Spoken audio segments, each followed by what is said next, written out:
Hey, English learners! Welcome back to Mr. English Fluent Tutor, and welcome back to another wonderful episode. I am Anna. And I am Abel. Abel, can I ask you a question? Of course. What do you think about when you hear the words focusing like a pro? Honestly, Anna, when I hear that phrase, I immediately picture someone locking themselves inside a dark room for 12 whole hours straight. I imagine turning off all emotions completely, drinking cold coffee, and forcing your brain to work like some kind of intense, powerful machine without a single break or rest at all. Oh, Abel, I completely understand why it feels that way, because so many people think exactly the same thing. But true professional focus is actually the total opposite of that extreme picture. It is really about protecting your attention from quiet, sneaky distractions, working in short, clean intervals, and building an environment where deep work feels surprisingly effortless, natural, and calm. Wow. Okay, Anna, that is a genuinely refreshing way to think about it. I was already getting tired just imagining that dark room scenario. So you're saying that real focus is not about exhausting your brain through sheer brute force at all. That actually makes me feel so much better about the whole idea already. Exactly, Abel. And that is precisely why I love this topic so much. When we reframe what professional focus truly means in our daily lives, everything changes for the better. It stops feeling like some impossible mountain to climb and starts feeling like a simple, manageable, and even enjoyable daily skill that anyone can practice and improve over time. That makes so much sense, Anna, and I love how you framed that.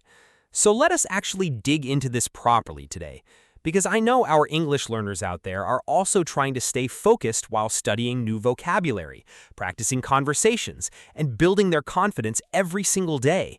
This is going to be such a relevant and useful episode for everyone listening right now. Yes, 100% able. And I want to start with something I find absolutely fascinating. I like to think about your daily concentration as a fresh, full bottle of clean water. Every single morning, you wake up with that bottle completely full and ready to use. That water represents your entire mental energy and your ability to deeply focus throughout the day. Oh, wow. I love that image, Anna, because it is so easy to picture. So the question becomes, what do we actually do with that water every single morning? I imagine most of us are probably wasting it without even realizing it at all. Please tell me more because I genuinely want to understand where all my mental energy keeps disappearing to each day. Great question, Abel. And here's the honest answer. Every single time you stop your work to check a social media notification, refresh your email for no real reason, or glance at your phone screen out of pure habit, you are pouring that precious mental water straight onto the floor beneath your feet. You waste a tiny bit each time, and those tiny bits add up incredibly fast throughout the morning. Oh no, Anna, that is such a vivid and slightly painful image. I can genuinely picture myself pouring mental water all over the floor every single morning before I even sit down properly to start working. So saving your water basically means physically putting your phone in a completely different room before you sit down to work or study. It means closing all those unnecessary browser tabs, turning off notification sounds, and then deliberately pouring every single drop of that clean, fresh focus into one single, clear task at a time. Mm-hmm. And I think what makes that analogy so powerful is how it helps you actually visualize your attention as something real and finite that you can protect or waste each morning when you wake up and begin your day. Perfectly said, Abel. And protecting that mental water also connects beautifully to something else I love thinking about. I want you to imagine a room that has exactly two windows on opposite walls. One window faces a gray, cloudy, stormy sky filled with noise and chaos and movement. The other window faces a calm, beautiful green garden full of stillness and quiet light. Oh, Anna, I can picture that room so clearly right now. And I think I already know which window represents distraction and which one represents deep focus. I'm guessing most of us spend the majority of our working hours staring at the wrong window without even consciously choosing to do so. That stormy, chaotic window just pulls your eyes toward it automatically without asking permission. You are absolutely right, Abel, and that is the whole challenge in a nutshell. When you stare out the cloudy, stormy window of distraction, your work suddenly feels overwhelming, impossible, and like an endless gray storm of tasks that will never ever finish. But the moment you shift your gaze deliberately to the green garden window, something remarkable and almost magical starts to happen inside your brain. Wow. Okay, Anna, please keep going because I am genuinely hooked on this right now. I love how you are describing this. So, shifting to the green garden window means actively choosing to eliminate background noise and visual clutter from your work environment. I imagine that when you do that, your task suddenly looks different, clearer, and far less scary than it did just a moment before. Exactly that, Abel, and it is honestly one of the most satisfying feelings you can experience during a focused work session. When you eliminate the background noise, close the distracting tabs, put on some quiet instrumental music, or simply sit in silence, your actual task becomes remarkably clear and peaceful. You start to see it properly for the very first time, and it feels surprisingly manageable and easy to begin. That makes so much sense, and I genuinely appreciate how practical and visual both of those analogies are. I think our English learners listening right now can immediately apply both of them today without needing any special tools or expensive equipment. Just protect your mental water and shift your gaze to the green garden window. Two simple but incredibly powerful mental shifts to start with right away. Beautifully summarized, Abel. And now I want to talk about something that I know a lot of people quietly struggle with. So many of us look at a big task or a long study session, and we immediately feel overwhelmed because we think we need 5 or 6 completely uninterrupted hours to make any real and meaningful progress at all. But that belief is actually holding so many people back unnecessarily. Oh, Anna, I am raising my hand right now because I am absolutely one of those people. I look at a long chapter, a difficult grammar exercise, or a complex new vocabulary list, and I immediately think I need a huge, empty, distraction-free day to tackle it properly. And since those perfect days almost never arrive, I end up not starting it all and feeling guilty about it later. Yes, and that feeling is so incredibly common, Abel, so please know you are definitely not alone in it. But here's the beautiful truth. You do not need 5 perfect uninterrupted hours at all. Think about it like collecting small shiny coins in your pocket throughout the day. Each coin represents a clean, pure, single task focused session of roughly 20 minutes in length. Oh, I really like that coin image, Anna, because it makes the whole idea feel so much lighter and less intimidating. So instead of waiting around for that perfect 5-hour block that never actually shows up in real daily life, I collect 20-minute coins whenever they naturally appear in my schedule. One coin for reviewing vocabulary, one coin for writing a paragraph, one coin for listening to a short podcast episode. Perfectly described, Abel, and those small coins add up to genuine, meaningful progress faster than most people expect them to. Think of it like crossing a wide river using stepping stones. You do not need a huge bridge built all at once. You simply step from one stone to the next, one 20-minute coin at a time. And before you know it, you're standing on the other side of the river, feeling proud. Wow, Anna, the stepping stones image combined with the pocket coins idea is just so brilliant and encouraging because it completely removes that overwhelming pressure of needing a massive block of perfect time. Anyone listening right now, whether you're a student, a working professional, or a busy parent, you can absolutely collect 20-minute focus coins throughout your real daily life and still make incredible progress over time. 100% right, Abel, and I love how you connected that to our listeners directly. And now I want to introduce another idea that I think is going to resonate with a lot of people. I call it the clean knife principle. Imagine you're trying to cut through a thick, fresh loaf of bread, but instead of using one clean, sharp knife, you're trying to use 5 different dull knives all at the same time. Oh, goodness, Anna. That image is almost funny, but also painfully accurate. I've definitely been that person trying to use 5 dull knives simultaneously and wondering why nothing ever gets properly cut or finished.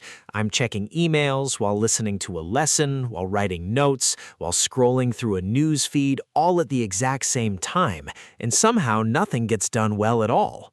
Exactly, Abel. And that's the real daily cost of multitasking that nobody talks about honestly enough. The clean knife principle means deliberately choosing just one single clear priority for the next hour of your work or study session.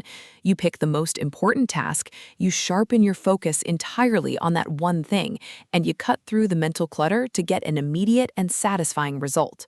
That makes so much practical sense, Anna.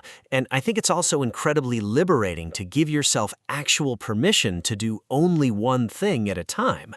Our culture constantly celebrates busy people who juggle 12 things simultaneously and calls it productivity. But real productivity, the deep and meaningful kind, actually comes from that one clean, sharp knife cutting through one clear task with full undivided attention. Yes, and that word productivity is actually one of our vocabulary words for today, Abel. So let us pause on it for just a moment. Productivity simply means the ability to produce good, useful, and meaningful results with the time and energy that you have available. It is not about being endlessly busy or constantly rushed. It is about making your time and effort actually count in a real and measurable way. Oh, I love that definition, Anna, because it completely changes how I personally think about the word. And here is my example sentence for productivity. My productivity went up dramatically the week I started turning my phone completely face down during study sessions. I finished more in 2 hours than I normally finished in a full 5-hour distracted and unfocused afternoon. That difference was absolutely remarkable and motivating. That is such a perfect and relatable example, Abel, and it leads us naturally into the next big idea I want to share today. This one is very personal and close to my heart. Abel, I want to ask you something, honestly. Have you ever had a negative little voice inside your head that tells you your brain is simply too scattered and too easily distracted to ever truly build deep, professional level focus? Anna, that question just reached directly into my soul. Yes, absolutely I have that voice. And honestly, it shows up quite regularly, especially when I sit down to study something challenging. It says things like, "You are just not the kind of person who can concentrate deeply for very long," or "Your brain was not built for this kind of intense, focused work." It's a really discouraging voice to hear. I hear you, Abel, and I want to offer you a genuinely powerful and simple tool for dealing with that exact voice. It is just one small magic word, and that word is yet. The next time that inner voice says your brain cannot focus deeply, you simply add the word yet to the very end of that sentence. Your brain cannot focus deeply yet. And everything about that statement shifts completely. Oh, wow, Anna, that tiny little word carries so much weight and possibility inside it. I cannot focus deeply yet means I am still in the process of building this skill. It means this is a journey with a real destination rather than a permanent fixed wall blocking my path forever. Yet transforms a closed and discouraging full stop into an open and hopeful comma pointing forward toward growth. Beautifully said, Abel. I could not have expressed that better myself. And the science behind that thinking is actually very well established in the field of learning psychology. Our brains are genuinely and remarkably adaptable. Every single time you practice protecting your attention, every time you sit down and complete a 20-minute focus coin without checking your phone, you are literally rewiring and strengthening your brain's ability to concentrate deeply. That is so encouraging to hear, Anna, especially for our English learners who might sometimes feel discouraged about their progress, because learning a new language itself is a deep focus practice every single day. Every time you listen carefully to a new phrase, repeat a sentence slowly with intention, or write a new vocabulary word in a real context sentence, you are actively training your concentration muscle. Exactly right, Abel. And speaking of training that muscle without pressure, I want to address something that I think creates a lot of unnecessary stress for independent learners and students everywhere. A lot of people approach their study sessions and work blocks as though they are sitting inside a very high-stakes examination room with a strict and invisible judge watching their every single move from across the room. Oh, Anna, I know that feeling so well. And I think it is one of the sneakiest focus killers that nobody really talks about enough. When you feel like you are constantly being judged and graded for every tiny mistake or wandering thought, you become so tense and self-conscious that real, deep, relaxed focus becomes almost completely impossible to achieve. The pressure itself becomes the biggest distraction of all. Precisely, Abel. And here's the gentle but important truth about that invisible judge. There is no teacher hiding behind your sofa. There's no strict examiner lurking silently behind your furniture, waiting to punish you the moment your mind wanders away from your task for 30 seconds. When your attention drifts, and it will drift because that is simply how all human minds naturally work, you just gently bring it back. And that gentle return without guilt or self-punishment is actually what real mastery looks like over time. I think a lot of people beat themselves up so harshly when their focus slips for a moment that they give up on the whole session entirely out of frustration. But the skill is not in never losing focus. The skill is in how quickly and calmly you notice the drift and bring yourself back. Yes, 100% Abel. And that idea connects beautifully to a word I want us to look at closely today, which is the word discipline. Discipline in the context of focus does not mean being harsh and cold and robotic with yourself. It simply means the consistent daily practice of returning your attention to what matters most, even after your mind has wandered, without drama, without self-judgment, and without giving up on yourself.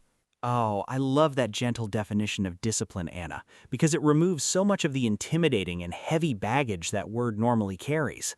My example sentence for discipline would be this: my study discipline improved so much when I stopped treating every distracted moment as a personal failure. Now I just notice when my mind is drifted, take a quiet breath, and calmly return to my work with kindness towards myself. That is a wonderful and very mature example, Abel, and I love that you included the idea of kindness towards yourself in it. And that brings me to one final beautiful image I want to share with everyone today, before we move into our vocabulary review. I want to talk about what flow state actually feels like, and why so many people mistakenly try to force it to arrive before it's naturally ready. Oh, Anna, I am so glad you are bringing up flow state, because I've heard that term many times, but I'm not always completely sure I understand what it truly means in practical daily life terms. I know it's that feeling of being deeply absorbed in a task where time seems to almost disappear, and your work feels effortless and natural. But how exactly do you get yourself into that beautiful state? Great question, Abel, and this is where I love using what I call the slow friend analogy. Imagine you are taking a relaxed afternoon walk through a quiet and beautiful park. Your best friend is walking along a path a little bit behind you at a comfortable, gentle pace. You cannot rush your friend by running ahead impatiently. The more you rush, the more distance you actually create between the two of you. Oh, wow, Anna, that is such a lovely and peaceful image, and I can see exactly where it is going. So flow state is the slow friend walking behind me on that path. If I try to force it to arrive immediately by rushing nervously into a task with frantic energy and impatience, I actually push it further and further away from me. That is exactly what I have been doing wrong all this time. Exactly, Abel. You have understood it perfectly. Deep, effortless flow does not arrive as a sudden, loud, dramatic shock. It arrives gently and gradually when you intentionally slow down your initial pace at the very start of a work session. You take a single deep breath, you open your notebook or your document quietly, you begin the very first small step without pressure, and flow state catches up to you naturally down the road, like that gentle, slow friend. That makes so much sense, Anna, and it also explains why those first few minutes of a study or work session always feel the most difficult and uncomfortable.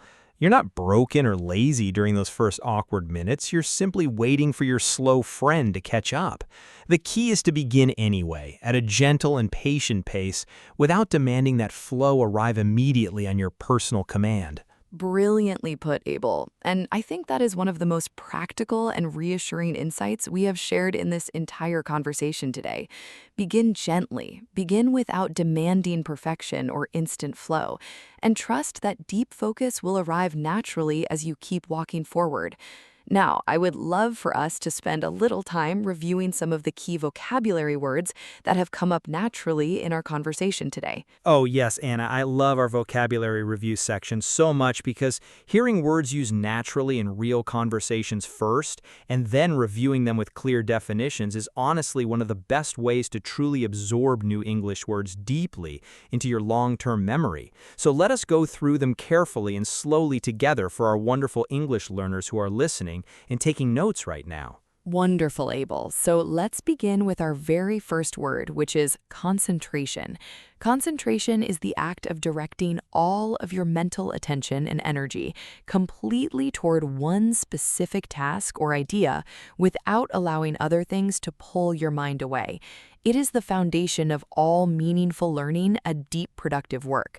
Without it, every task takes much longer and feels much harder than it actually needs to be. Great definition, Anna, and here's my real-life example sentence for the word concentration. My concentration improved dramatically after I started keeping a small notepad beside my desk to quickly write down random thoughts that pop into my head during study sessions. Instead of chasing those thoughts away from my task, I just write them down briefly and return immediately to my work. It genuinely works so well. I love that practical tip embedded inside your example sentence, Abel. It is absolutely a real technique that focus experts recommend widely. Our second vocabulary word for today is immersion. Immersion means surrounding yourself so completely and deeply with something that it becomes your total environment for a period of time. In language learning, full immersion means listening, reading, speaking, and thinking in your target language as much as humanly possible each day. Oh, immersion is such a powerful and important concept, Anna, especially for English learners. My example sentence would be this one. When I spent 2 full weeks in a total English immersion mode, watching only English videos, reading only English articles, and thinking in English as much as I possibly could, my vocabulary and my confidence improved faster than any other method I had ever previously tried in my learning journey. That is a beautiful and inspiring example, Abel, and it truly shows how powerful real immersion can be for accelerating language progress. Our next word is one we have mentioned quite a few times already today, and that word is distraction. A distraction is anything, whether a sound, a notification, a thought, or an object in your environment that pulls your attention away from what you actually intended to focus on in that moment. And distractions are honestly everywhere in modern daily life, Anna, which is why this vocabulary word is so incredibly relevant and useful. Here's my real-life example sentence for the word distraction. The biggest distraction during my morning study sessions used to be the constant buzzing and pinging of my phone on the desk beside me. The moment I moved it to the next room, the quality of my focus changed completely and almost immediately. What a perfect and relatable example, Abel. And I genuinely appreciate how honest you always are about your own daily struggles, because it makes everything feel so much more real and human for our listeners. Our fourth vocabulary word today is one we discussed in the context of returning your attention without harshness, and that word is discipline. Discipline means the consistent and committed practice of choosing to do what is necessary and beneficial, even when it feels difficult or uncomfortable. And I already shared my example sentence for discipline earlier, Anna, so I will add a slightly different one here to give our learners an extra perspective. Building real focused discipline is not about being perfect every single day without exception. It is about showing up consistently, doing your best with the time and energy you realistically have available, in choosing your important tasks over your comfortable but unproductive distractions again and again over time. Perfectly expressed, Abel. And our fifth vocabulary word is one that carries a lot of importance, especially for anyone trying to build deep work habits in a noisy and busy modern world. That word is uninterrupted. Uninterrupted simply means continuing without any stops, breaks, or outside interruptions during a specific period of time. An uninterrupted work block is a protected window of time where nothing from the outside world is allowed to pull you away from your task. Oh, Anna, uninterrupted work blocks are honestly something I used to think were completely impossible to achieve in normal daily life, with all of its noise and demands. My example sentence for uninterrupted would be this. Even a single uninterrupted 30-minute study session, where my phone was off, my door was closed, and my environment was quiet, produced more meaningful learning results than 3 distracted hours sitting at a noisy, notification-filled desk. What a brilliantly constructed example sentence, Abel. And it perfectly demonstrates the real power of protected, uninterrupted focus time. We have already reviewed productivity earlier in our conversation today, so our sixth word to look at now is clarity. Clarity means the quality of being clear, easy to understand, and free from confusion or mental fog. In the context of focus and productivity, clarity means knowing exactly what your single most important task is before you even begin working. And that definition of clarity really resonates with me, Anna, because I have had so many unfocused days that were not caused by laziness or lack of discipline at all. They were caused by a lack of clarity about what I was actually supposed to be doing with my time in the first place. When you are not clear on your task, your brain just drifts around, searching for direction and burns energy without producing any real result. Exactly right, Abel. And that is such an important insight. A lack of clarity is one of the most silent and underrated causes of poor focus and wasted mental energy every single day. My example sentence for clarity would be this. Every evening before bed, I spend just 5 quiet minutes writing down my single most important task for the following morning. That simple practice gives me remarkable clarity and makes starting my work feel so much easier and less overwhelming. Oh, Anna, I am absolutely going to start doing that 5-minute evening clarity practice because it sounds so simple, yet so genuinely powerful. And now I'm realizing how all of these vocabulary words, concentration, immersion, distraction, discipline, uninterrupted, productivity, and clarity, are not just English language words, they're actually a complete vocabulary set for building a genuinely focused, intentional, and productive daily life.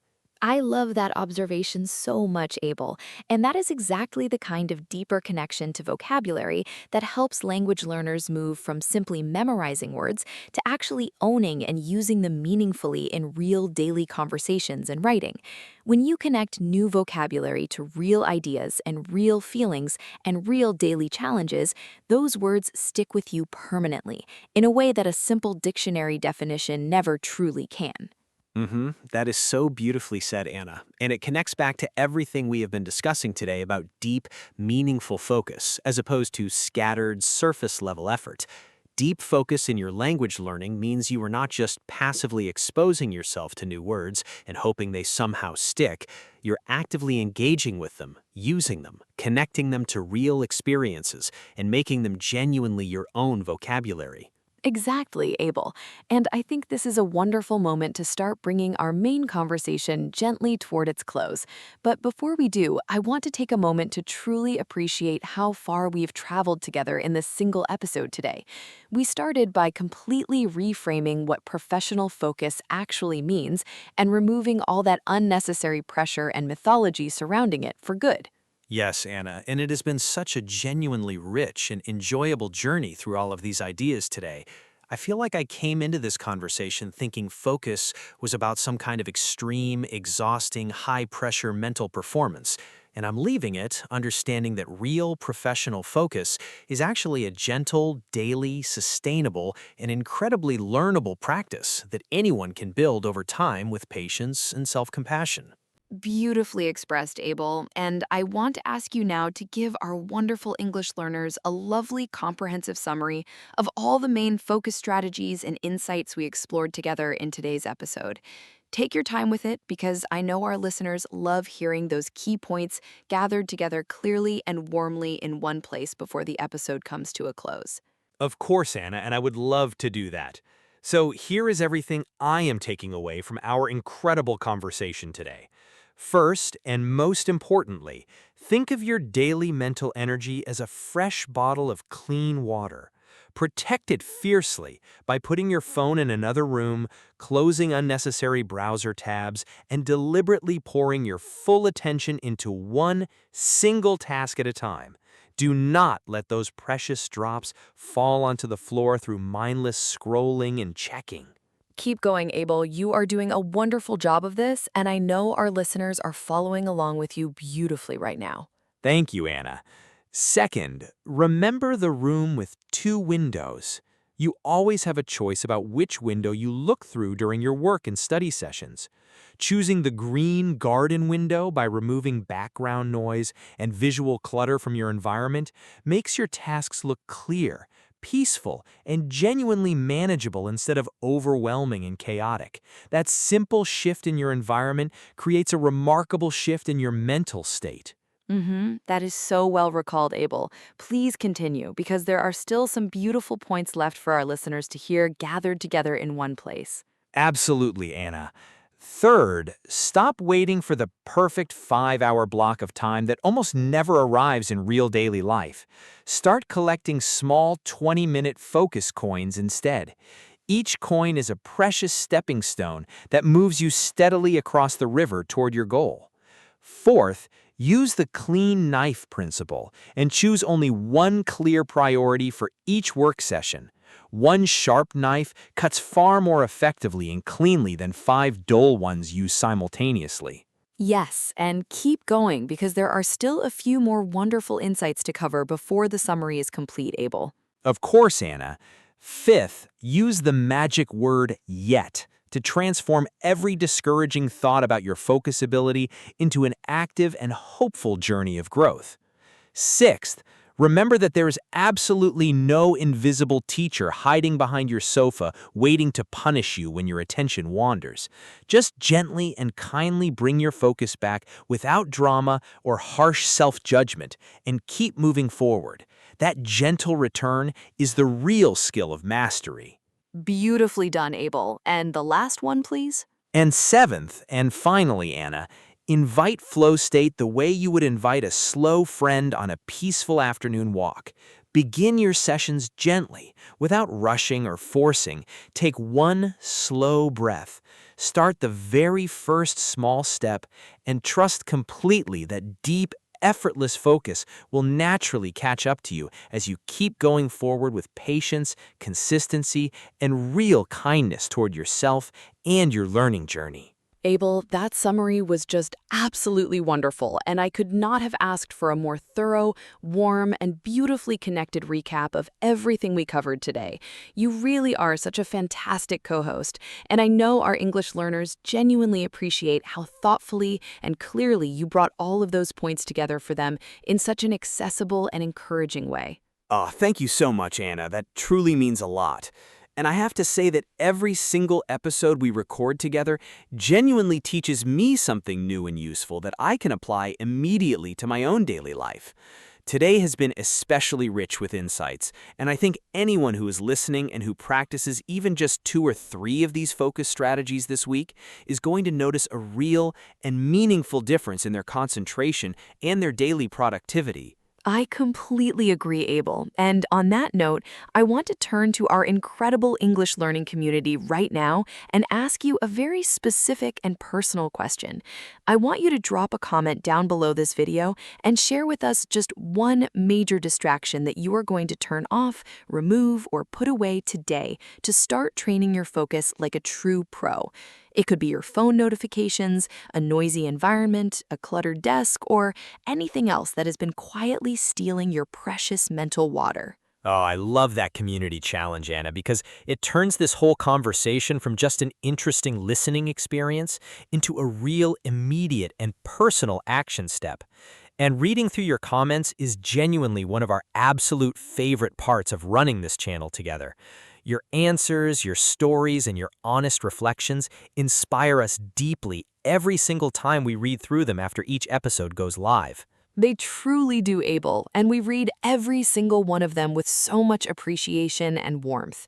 And to every single English learner listening to us right now, whether this is your very first time joining us here, or whether you have been part of this wonderful community for a long time already, we want you to know that we see you, we appreciate you, and we are incredibly proud of every single step you take on your English learning journey every day. Yes, Anna, 100%. And I want to add that focusing on your English, just like focusing on any important skill in your life, is not about being perfect or fast or flawless from the very beginning.